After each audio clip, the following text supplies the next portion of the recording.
Comment réaliser des maçonneries en blocs et briques à joints épais?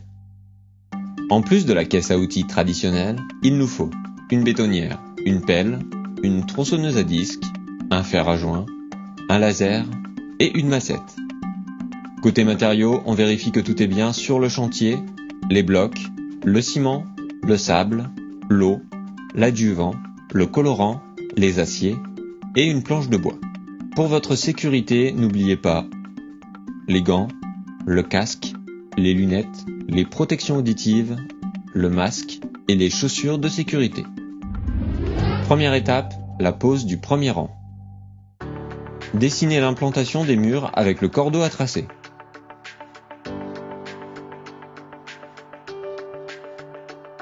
Préparez le mortier. N'oubliez pas d'y ajouter un adjuvant hydrofuge pour éviter les remontées d'humidité par capillarité. Nous vous conseillons d'utiliser un colorant pour vous assurer que l'adjuvant hydrofuge n'a pas été oublié. Votre mortier est prêt. Il doit être de consistance ferme comme un mortier de chape. Avant la pose, humidifiez le support. Posez le mortier à la truelle sur le premier angle. Commencez par poser le bloc d'angle face pleine sur le dessus en vous aidant de la massette. Vérifiez le niveau et l'aplomb.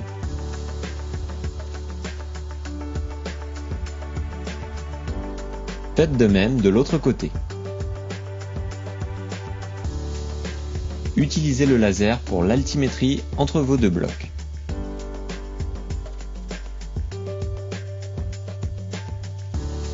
Une fois l'altimétrie réglée, vérifiez l'aplomb et le niveau de votre deuxième bloc. Recontrôlez l'altimétrie au besoin. Après la pose de vos deux blocs d'angle, tendez votre cordeau sur la face extérieure du mur. Étalez votre mortier à la pelle entre les deux blocs, puis égalisez à la truelle. Vous n'avez plus qu'à poser les blocs les uns contre les autres en prenant soin d'aligner les blocs au trait au sol et au cordeau grâce à la massette. Veillez à bien laisser un espace de 2 à 3 mm entre l'arête du bloc et le cordeau. Au besoin, effectuez une coupe sur un bloc entier pour finir votre rang. Raclez ensuite proprement le mortier en surplus que vous mettrez dans les alvéoles. Les joints verticaux ou les poches à mortier devront être remplis si les conditions le nécessitent. À présent, vous pouvez enlever le cordeau. Deuxième étape, la pose des rangs suivants. Au préalable, pensez à réaliser une pige sur laquelle vous reporterez les positions de vos rangs en veillant à terminer votre mur à la bonne cote. Une fois que votre mortier est prêt, déposez-le sur le rang précédent. À l'aide de votre taloche et de votre truelle, répartissez de manière régulière le mortier de chaque côté du bloc. Mettez en place votre bloc d'angle en le réglant bien correctement sur le mortier. Le décalage des joints verticaux de deux assises successives doit être compris entre le premier et le deuxième tiers du bloc précédent. Vérifiez l'altimétrie à l'aide de votre pige. Réglez l'aplomb, le niveau et l'alignement. Faites de même sur l'angle opposé. Posez votre mortier, posez votre bloc, réglez-le. Tendez votre cordeau entre les deux blocs sur le côté extérieur du mur. À présent, posez votre mortier sur le rang avec la même technique afin d'obtenir un joint régulier et sans rupture.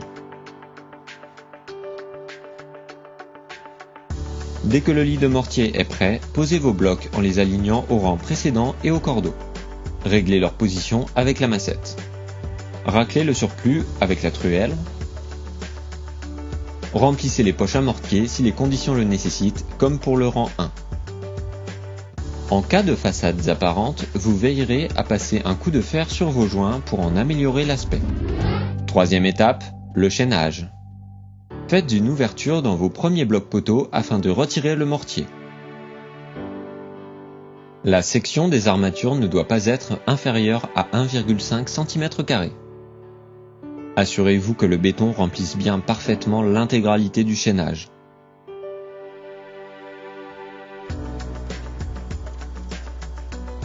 Que ce soit pour les chaînages verticaux ou horizontaux, veillez à bien respecter un enrobage minimal des armatures de 10 mm. Pour les chaînages verticaux, il vous est recommandé de couler tous les 1,50 m. Et voilà, à présent, c'est à vous de jouer.